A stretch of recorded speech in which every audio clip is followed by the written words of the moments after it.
dum dum dum, do do do do do do be-dum dum dum, do do do do do do be-dum dum dum.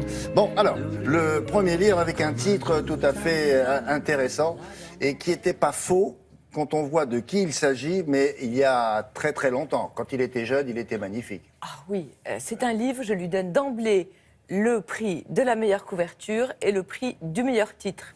Il faut se méfier des hommes nus de Anne Acriche, publié aux éditions Julliard. C'est le deuxième roman d'une jeune femme qui est somptueuse, à qui on peut donner également tous les prix de beauté, et également vraiment le prix de l'originalité et d'un roman qu'on prend, qu'on dévore et que j'aime énormément. Alors, de quoi s'agit-il ? Il s'agit d'une vraie fiction dans laquelle il y a deux personnages principaux qui sont Marlon Brando et voilà. l'île de Tahiti. Il faut se méfier des hommes nus. Elle parle de Marlon Brando. Elle parle de Marlon Brando. Ce qui est intéressant, c'est que ces deux mythes C'est qui au milieu? Eh bien, c'est l'auteur. Ah oui. Ah oui. Eh bien, c'est l'auteur. Bonjour. Anne Acriche, qui est originaire de Tahiti. Ah oui. Il, qui est donc un des personnages principaux de ce roman, mais dont elle va montrer l'envers du paradis, la vérité nue. Le saviez-vous, à Tahiti, il y a un record de consommation de champagne, Ouais. Porsche Cayenne par habitant, seins refaits, obésité et de la drogue partout. bon. Brando, monstre sacré, mais monstre tout court dans le livre d'Anne Acriche. Alors c'est une fiction, c'est l'histoire d'une jeune femme, elle s'appelle Cheyenne, elle vient de Tahiti. Cheyenne comme le nom de Elle la fille de Brando. a reçu exactement ce nom à l'époque où il était à la mode dans l'île, Oui. mais depuis il est devenu un peu maudit puisque la fille donc de Marlon Brando, Cheyenne, s'est suicidée lorsqu'elle avait 25 ans. Donc cette jeune femme, elle porte ce nom un peu comme une traînée de malheur.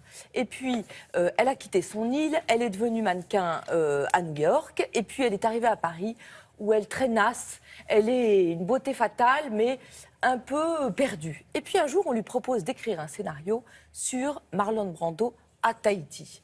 Alors, très bien, parce que c'est très très bien payé, mais elle va rencontrer très vite deux problèmes. Le premier problème, c'est qu'on lui demande d'écrire un scénario, glamour, sable chaud, paysage magnifique, Marlon Brando magnifique, sauf que ça, c'est l'écume de la vérité. Parce que la vraie vérité, la vie de Brando a été une suite de tragédies absolument monumentales. On a parlé du suicide de sa fille, mais il y en a bien.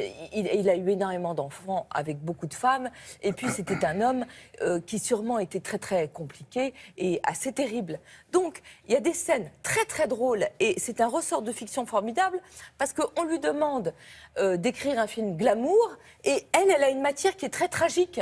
Alors par exemple, elle dit est-ce que vous voulez que je suive les 3 règles, les 3 C? Les 3 C, c'est cocaïne, cocotier, cul. Alors on lui dit non, enlevez la cocaïne, faites juste cul, cocotier, costume. Et elle dit mais qu'est-ce que je fais avec la fille qui s'est suicidée? Alors on lui répond bof. Alors elle dit je vais dire bof, elle s'est pendue. Donc il y a une espèce de creuset romanesque parce que d'un côté elle nous raconte la vraie vie de Marlon Brando et de l'autre elle nous raconte ce qu'elle en fait de cette vie au cinéma. Et puis le deuxième problème de cette femme, c'est qu'elle doit retourner à Tahiti où elle a grandi, où elle a été violée avec sa sœur jumelle et où elle va affronter ses traumatismes d'enfance et son passé. J'adore ce livre. C'est un livre vraiment qui a une grande tension romanesque, presque comme un thriller. Et en même temps, vous découvrez Tahiti, que moi, je ne connais pas, mais comme vous ne l'avez jamais vu, notamment une île qui est en proie au fiou, F-I-U, qui est une espèce d'énorme lassitude qui plombe tous les habitants, comme l'encre des baleiniers, écrit joliment Anne Acriche. C'est chez Julliard et c'est formidable. C'est son premier roman Deuxième roman. Elle est toute jeune, Anne Acriche, et elle a une grande carrière devant elle. Deuxième mythe. Non, peut-être j'ai le temps. Oui, j'ai le temps de vous dire un mot de Man Ray. Alors là aussi, vraiment un mythe. Et j'aime beaucoup ce livre, qui est un beau livre, édité par un jeune éditeur indépendant, qui s'appelle Benjamin Blanc, qui a également fait le livre. Parce que vous savez, les beaux livres, très souvent, ce sont des livres pour les spécialistes. Ce sont des livres qui connaissent déjà le sujet. Ce livre sur Man Ray, que sans doute les jeunes ne connaissent pas Non. forcément. C'est un livre qui vous donne les plus belles photos de Man Ray, Marcel Duchamp, Jean Cocteau, Lee Miller, Kiki de Montparnasse, cette photo très célèbre, et qui vous en raconte, là aussi, les expériences qu'il a fait sur l'agrandissement des larmes qui ressemblent à des perles, qui raconte Man Ray pour les néophytes.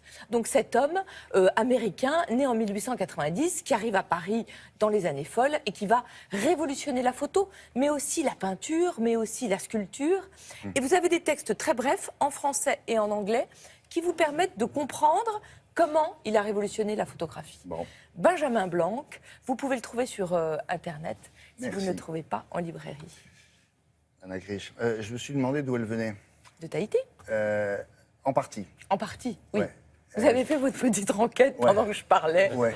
Alors dites-moi C'était tout. moi, je me suis demandé. Elle est petit air de Maghreb, non Oui, le Tunisien. père vient de Tunisie. Ouais, tunisien, Ouais, ouais, ouais. et la Polynésie. Ouais.